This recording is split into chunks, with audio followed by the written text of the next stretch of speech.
All right, so all eyes, Vasudha, on Union Budget 2026. It will be presented for the 9th time on the trot by Nirmala Sitharaman, who has surpassed her own records in that sense. This year's budget presentation, very, very unique. Absolutely, and this is happening on a Sunday, which makes it all the more interesting. This time the Finance Minister is expected to speak in great detail, Padmaja, about Part B. This year, the budget speech will place a strong emphasis on both short-term and long-term goals. The economic survey places India on a very sweet spot, but yes, it also talks about global fragilities. Hence, this budget, the Indian Budget 2026, is also likely to offer the vision, the roadmap for showcasing India's local strengths on the global stage. Also will project India's current strengths and future potential.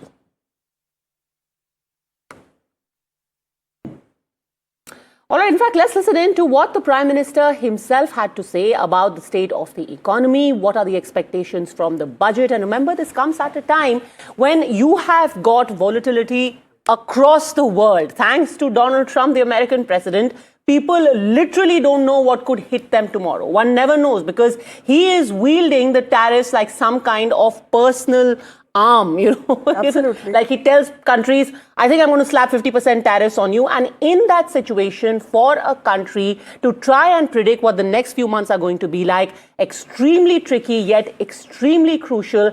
Here's what India is looking at right now. 21वीं सदी का एक चौथाई हिस्सा बीत चुका है। ये दूसरे चौथाई का प्रारंभ हो रहा है और 2047 विकसित भारत के लक्ष्य को प्राप्त करने के लिए ये महत्वपूर्ण 25 वर्ष का दौर आरंभ हो रहा है और ये दूसरे क्वार्टर का, इस शताब्दी की दूसरे क्वार्टर का ये पहला बजट आ रहा है। इस सरकार की ये पहचान रही है रिफॉर्म, परफॉर्म एंड ट्रांसफॉर्म, और अब तो हम रिफॉर्म एक्सप्रेस पर चल पड़े हैं, बहुत तेजी से चल पड़े हैं। और मैं संसद के भी सभी साथियों का आभार व्यक्त करता हूं कि इस रिफॉर्म एक्सप्रेस को गति देने में वे भी अपनी सकारात्मक शक्ति को लगा रहे हैं और उसके कारण रिफॉर्म एक्सप्रेस को भी लगातार गति मिल रही है। साथियों, ये विश्व वर्ष का प्रारंभ बहुत ही पॉजिटिव नोट के साथ शुरू हुआ है। आत्मविश्वास भरा हिंदुस्तान आज विश्व के लिए आशा की किरण भी बना है, आकर्षण का केंद्र भी बना है। इस क्वार्टर के प्रारंभ में ही भारत और यूरोपियन यूनियन का free trade agreement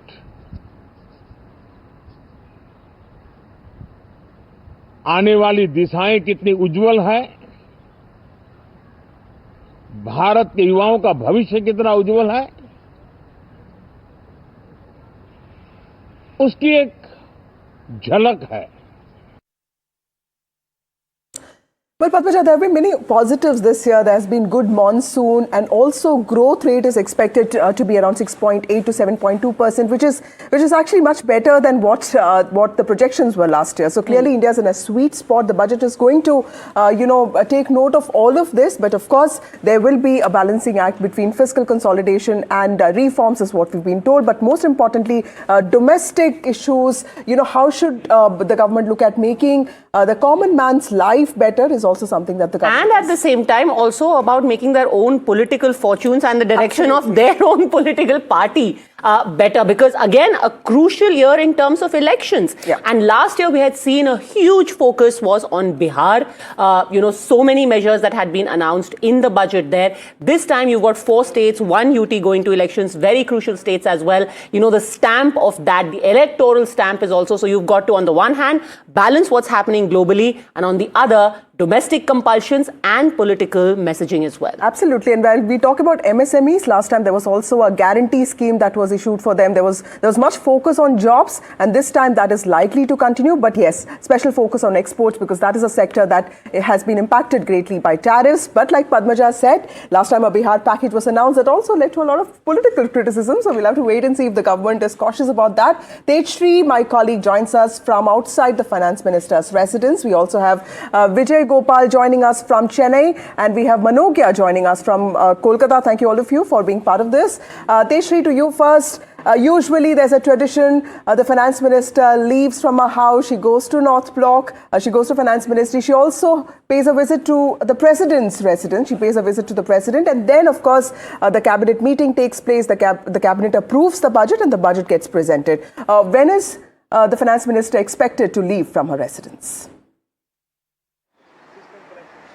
Well, Vasudha, 2 to 3 different things. First of all, today when Nirmala Sitharaman is going to leave from her residence, 15 Safdarjung Road, from where we are reporting right now, what we are expecting is it will be 8:30 a.m. when she will be leaving from her residence, and she will be first time going towards Kartavya Bhavan, because till date the finance minister used to go to North Block, and then the finance minister used to go to the president's house. But now this will be the first time when Nirmala Sitharaman as a finance minister will be first going to the Kartavya Bhavan, which is the office of the finance ministry. Then from there she will be going to the president, to the Rashtrapati Bhavan, and finally from there, after completing all the formalities, she will be heading towards the parliament. Now I would also like to show you the visuals as to what is happening over here just outside the residence of finance minister, and also let us talk about what will be different this time when Nirmala Sitharaman, the finance minister, will be presenting the budget. Number one, as we discussed, it is being presented on Sunday. Number two, the part A of the budget, which usually first focused on the aspirations, visions and aim of India's economy, those all important parts will be included in part B. This is a quite significant change that we are going to witness. Apart from that, all eyes for common man, for the Aam Aadmi of India, will definitely be on the tax, and of course the tax slab. Last year we saw that how it was still 12.75 lakhs. Now, attention, Vasudha, just to put you on hold for a second, because we are putting out images of the finance minister year on year, and remember, she brought back, instead of the leather briefcase, she brought back the Bahi Khata. If we can just quickly go back to those images, and that is also one of the enduring images of the budget now. So traditionally what used to have that briefcase that was held up by past finance ministers, Finance Minister Nirmala Sitharaman went back to the Bahi Khata, and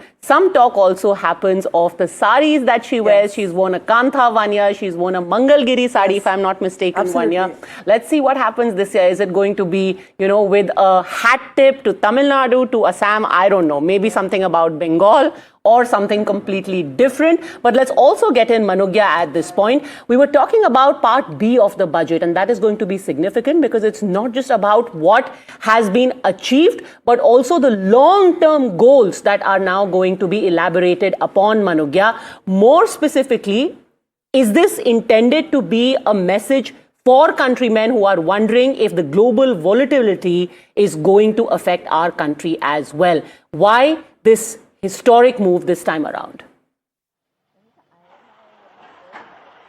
Well, Padmaja, I'm joined by some beautiful ladies and intelligent too, and they will be answering these questions on what do they expect. These are millennium mams of Kolkata, very, very famous, and let me tell you that they know business like nobody's business. But tell me, Shraddha, what are you expecting with the global tariffs coming in, and do you feel that Bengal will have a special place this time? Ye dil mange more? Yes, this time is election time, Anugya. So definitely Bengal is looking for something more. So on the tax ground, middle class and salaried taxpayers are looking for higher redemptions and higher standard deductions. From a woman point of view, I would like to just highlight one thing. Education has been one thing which government hasn't touched since years. So they should do something in education which will help the future of the country. Well, and UGC coming in place, it becomes even more important. But what do you see and how do you see the international global tariffs on the country? So with our recent EU deal, which is basically called the mother of all the deals, it is definitely a great economic handshake, and it do bring in a lot of economies of scale to us in all these sectors like manufacturing, IT, and mainly the textile. So we do see a lot of growth sector in the manufacturing and making it India and our consumption story. So made in India would be then, and as a woman, do you feel we should get something more, a bias that remains? Lakshmi ji hai na hum log to. Of course, Manogya, we are the better half of the nation, the entrepreneur sect that brings our nation right on the face of the world. And I've always been telling you and that Capex is one thing which our government should really focus on in all the budgets, and this time especially on digital Capex. AI infra is the next big thing. It is the backbone of any growing economy. So I think AI infra is one thing which our finance minister should really look upon, creating more GCCs, data centers, giving SOPs to AI startups, giving them tax incentives so that they get a equal playing field. So that is my ask for the budget. There's a mega event happening in Delhi very soon, next month, where there will be AI representatives, people who are in that forum from across the world. But how do you see agriculture? That's the backbone of the country. And when you talk about taxes, how do you see that changing this time?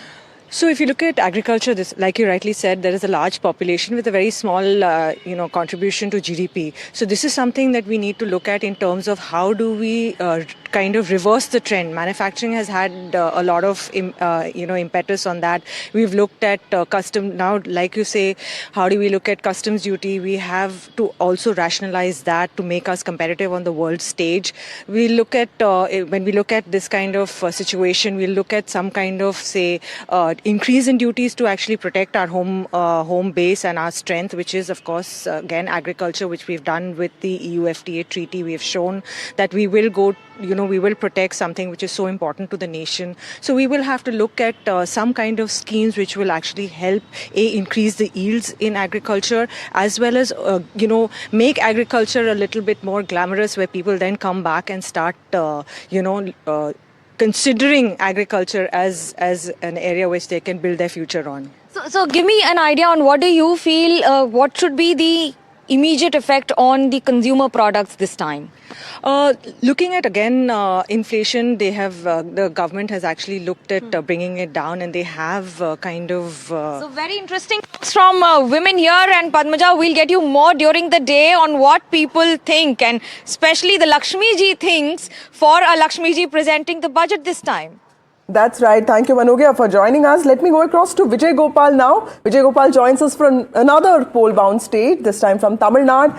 Vijay, in Tamil Nadu, people, we spoke to DMK ministers also. Most of them seem to be expecting that there could be some special packages for Tamil Nadu, considering that polls are going to happen. And more importantly, the economic survey also talks about the ease of doing business that some states like Tamil Nadu have deployed to ensure that investments flow in quickly and are expedited. What is the expectation from the government there and also from people?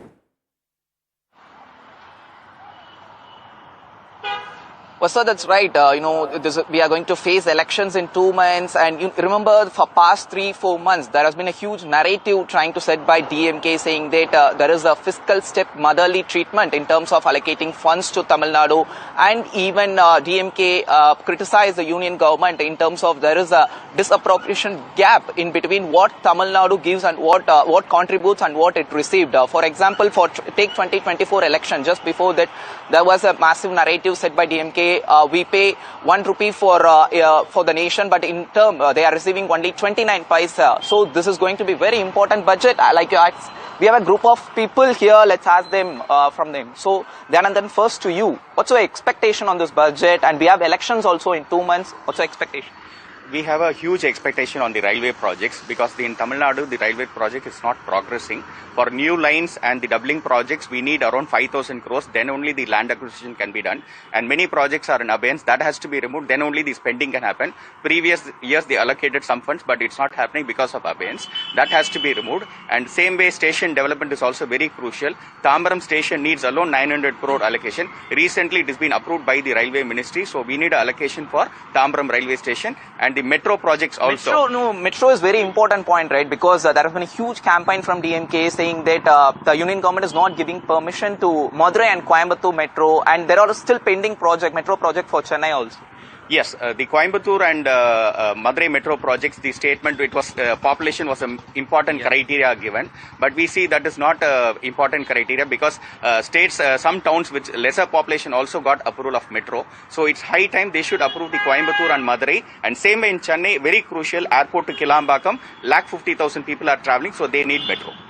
And also, what about tax redemption? What was the expectation on that?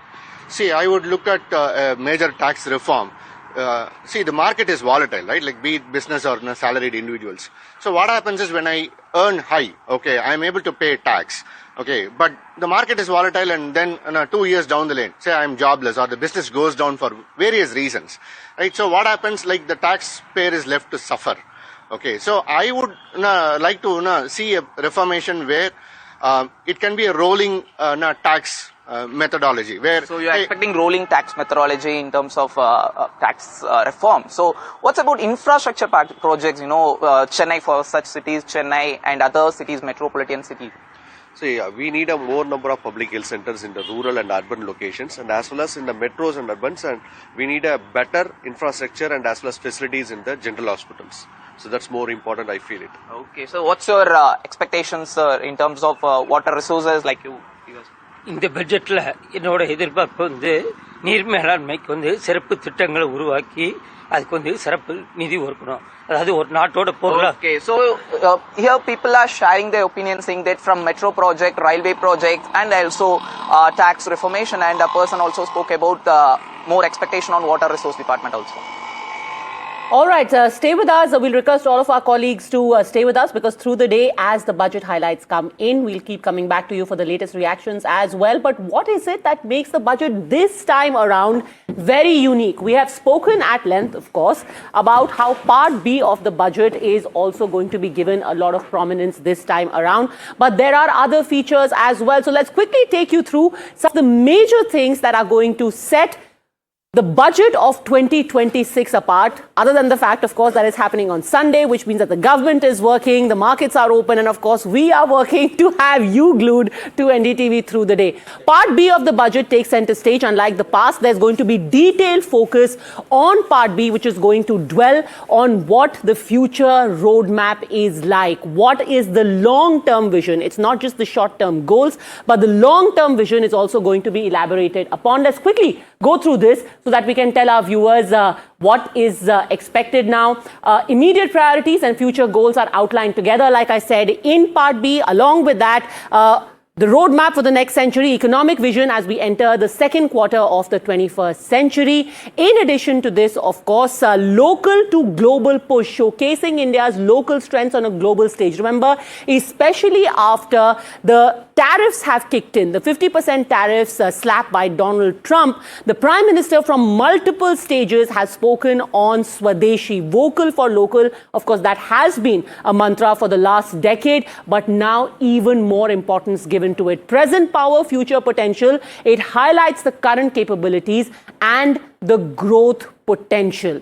So where we are right now and what are our future capabilities where we can get what is our growth potential. All of this is going to make the budget this time around very, very unique. Kailash Adhikari, MD of Sri Adhikari Brothers and economist, joins us along with Professor Amirullah Khan, also an economist. We have Ankush Saharwal, founder and CEO of Co-Rover AI, and Bharat GPT also joining us. But I want to first ask you, Kailash Adhikari, main expectations from the budget today, the fact that it comes at a very critical time for India.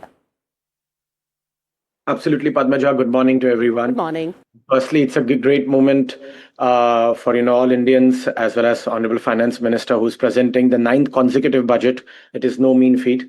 Now, Padmaja, if you see the economic survey which was tabled about a few days ago, and wherein the Indian economy was expected to expand by 6.8 to 7.2% in financial year 27, which was not the case about a few months ago when we were discussing about an estimate of 6.4%. So this is supported by strong macro fundamentals and a series of regulatory reforms where we know that the geopolitical tensions and the tariff war that India is supposed to face. Having said that, this budget will definitely focus on certain sectors, defense being the very key sector for this year. So I am actually looking out for what kind of allocation is being done towards defense, looking at the geopolitical environment. Along with that, your traditional sectors of railways, infrastructure, mainly urban infrastructure, manufacturing, automobiles, as well as electronics and MSMEs has been the push of this government, Padmaja, for a really long time. Renewable energy, and at the same time artificial intelligence, because in each and every field and sector we are seeing that the growth of machine learning and AI is growing, and the government is not oblivious to this, absolutely. So what kind of allocation is being done towards that? Along with that, there are other sectors which require the key focus, which is education, healthcare, tourism, agriculture, as well as logistics, because now that plays a very important role. And what kind of infrastructure in terms of rail and road connectivity for logistics? Important point, especially, the focus on urban infrastructure, because the Prime Minister has been speaking about civic governance. We need smart cities as India gets more and more urbanized. Let me go to Mr. Mahajan now. Mr. Mahajan, there's also a lot that was announced in the budget last year when it comes to the National Manufacturing Mission. When you look back, what do you think, how much of that has been achieved? Yes, there's going to be a lot of focus on export, because while we had the GST reforms in terms of rate rationalization, or for that matter, even the tax cuts, there is a certain sense that though the economy is growing, there seems to be some concerns with regard to the fact that the demand has not been stimulated as one would have expected. What is your expectation on that front? See, good morning. Let me start with the understanding we all are working on Sunday. So if you'll see, the government wants us to start working on Sundays, and long term, the future of India is that we should start working more. It's a great time for us. If you'll see, 2025 is the year for middle class. Whether it's a tax cuts, GST cut, it was for middle class, and to strengthen the middle class spending and savings. So now this year is going to be for the MSMEs and the exports. We will see India going global in everywhere, whether it's a digital payments, whether it's a service, it's a manufacturing. We are going to do a great, and that's what the agenda is going to be for the government in this budget. And if you'll see the way we are growing, it is unbeatable. So mother of all deal we have seen with EU, and now the next is US and India deal, which might happen in 3 months or 6 months, whatever it is. But we have positioned very, very strongly.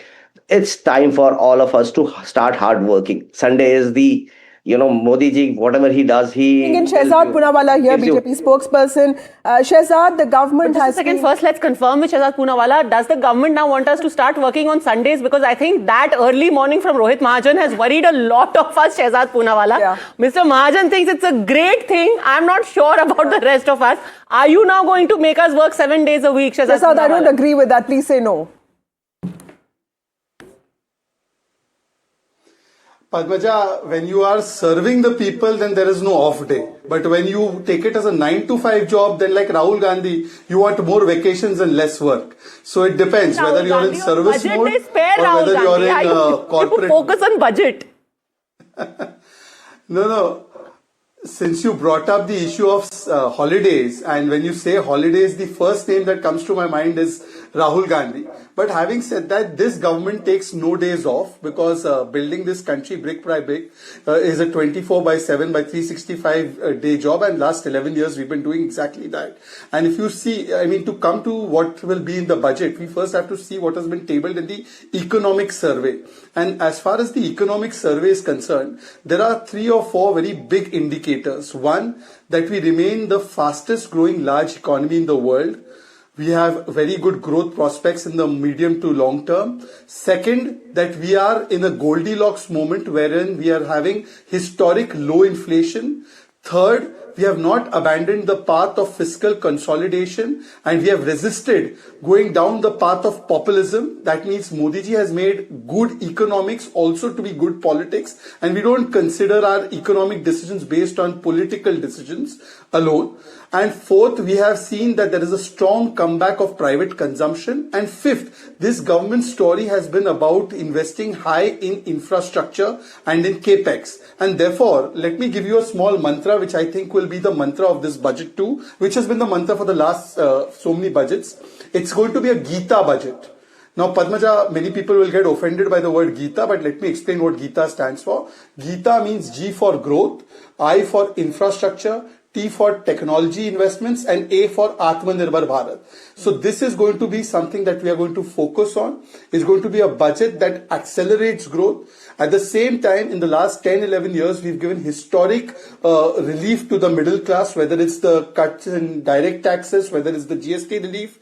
Then it's going to be it's going to push forward the infrastructure story. We've invested about 11 lakh crores in capital expenditure. We've given a big boost to that. Technology has been something that has been a game changer. The public delivery of services through technology so that there is no leakage and ensuring better transparency and accountability, whether it's your Jandan account, when you talk about this increase in capital expenditure, is the government also under pressure to ensure that investments start flowing in faster? Because you talked about Capex. Would you also say that the budget will focus on improving the FDI index of India?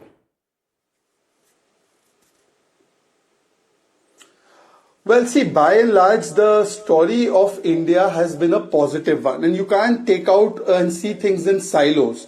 There might be, you can say, occasional bumps or blips in the entire story, but that does not mean that the story in itself has undergone some kind of a damage, etc. Because the fact is that we've just signed an Indo-EU FTA. Now, why would somebody sign the mother of all deals if they did not see prospects in India? We have signed 8 FTAs in the last 2-3 years, and this means that the India story is a robust story. There might be occasional cut down in inflows of FDI or FPI, that may be due to various reasons. But having said that, overall the FDI, whether it's the foreign exchange reserves, India is having at a high historic record, and therefore I think what we are seeing is a story that is going to be taken forward. And lastly, let me focus on Atmanirbhar Bharat also. The fact of the matter is that we have to now ensure that defense exports increase, our exports on many other things increase, so therefore we are focusing on our manufacturing sector, and that is also something that is going to go ahead in a big way. Okay, we've got the first few political reactions which have started coming in. We have Dr. Abhishek Manu Singhvi saying markets wobble not because India is weak, but because uncertainty thrives or vision is absent. A forward-looking budget must empower job creators, not just a headline chase. Professor Amirullah Khan, caution or spending? Which direction do you think the government is going to go in? Yeah, thanks so much. If the economic survey is going to be an indicator, then obviously there is going to be some emphasis on spending in certain directions that the survey really points out and does a fairly good job of doing that. It's also going to, it appears as if it is going to look at increasing the sources of demand, which the survey itself points out have been tepid for some time. And unless we unleash new sources of demand, especially in certain geographical areas, then we are not going to be able to sustain the growth that the survey says we are all set to. Overall, I think and I hope that to your original question of what one broadly expects this budget to do is that it consolidates what has been happening over the last few years. It stays away from making grand announcements and these words that we hear very often of master strokes and historical announcements and big slogans. The budget is really about ensuring continuity, and particularly, as you pointed out yourself, it's about working in a country or working for a country that is facing some real trouble from external factors. And those are the completely uncertain tariffs that are going on, the export growth that has actually been not just like stable, amongst all but sectors, I think falling. defense will also be one of those sectors where there'll be a lot of focus on, considering that we have just seen what happened with Operation Sindoor, and also because there are global headwinds and conflicts. Exactly. And when these conflicts are looming, what is the focus on defense going to be like, and what has it been like over the last several years? Let's look at what the spending has been like by India over the last several years. And that really gives you an idea. You know, you've got from 2.9 lakh crores, you've got it at 4.9 lakh crores. Will that go up substantially in this budget, given what we have seen happening last year? And this as spending as a percentage of GDP. We're doing a comparison here between Pakistan and China. So while China has it right now at 1.7% as a percentage of GDP, India has it at 2.3 and Pakistan has it at 2.7. Is this figure also likely to increase? That's going to be a key question. And, you know, we'll keep talking about this through the day, whether it is about spending on infrastructure, spending on defense, what are the targets, what is the elbow room that the government has at present. That is going to be a key focus area through the day. Time now for a very, very quick break. We'll come back with much more on the other side. Ankush Saherwal and Rohit Mahajan request you to please stay with us for just a while longer. Back in a minute.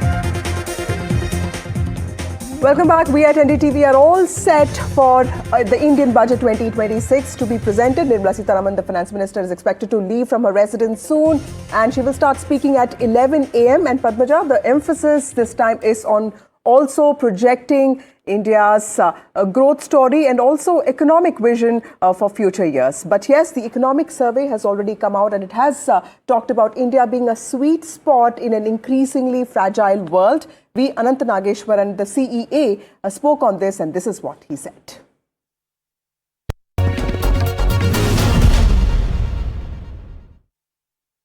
We have factored in the tariff uncertainty, and yet we have gone ahead and projected the medium-term growth rate of 7%. So we are quite confident of achieving this number on the back of the domestic reforms and the various free trade agreements we have been signing, which will all become operational in the next 10 to 12 months with the different countries and regions, and also the enthusiasm with which states and the union government are pursuing economic reforms at this stage. So these factors put together, and of course the very healthy state of the Indian financial system at the moment, all these factors have given us the confidence to be able to elevate and upgrade India's potential growth from 6.5% to 7%.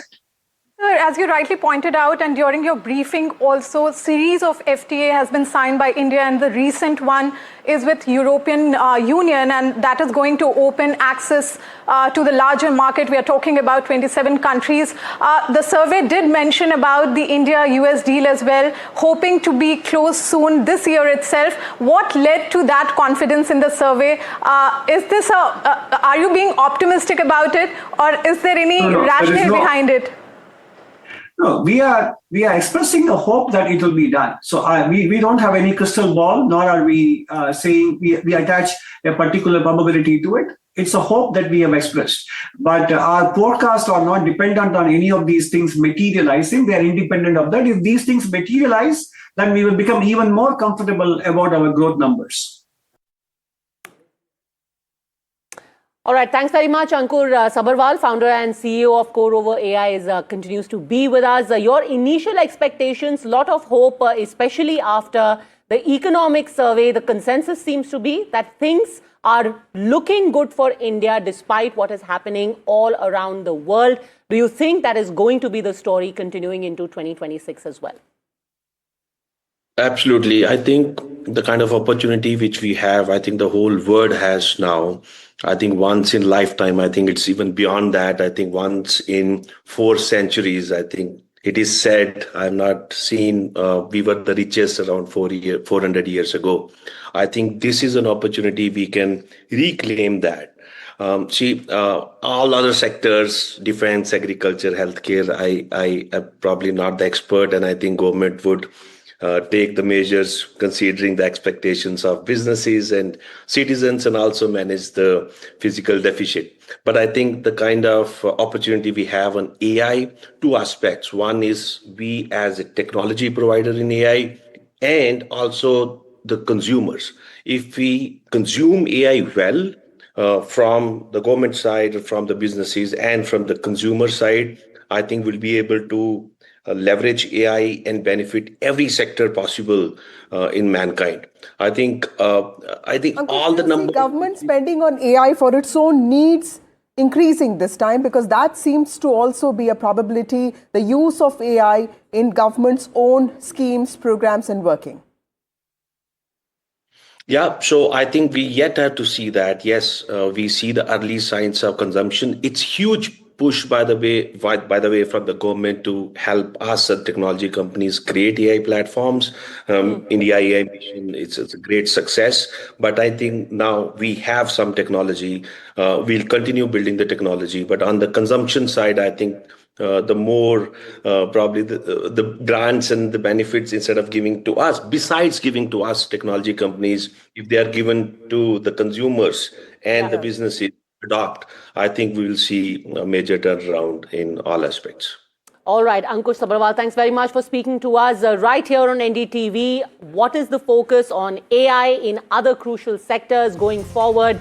Stay tuned for all of that and much, much more. We have to head into a very quick break now, and it's going to be in about 3 hours, 15 minutes from now that you will have the budget speech starting in Parliament. Don't go anywhere. We're back in a minute.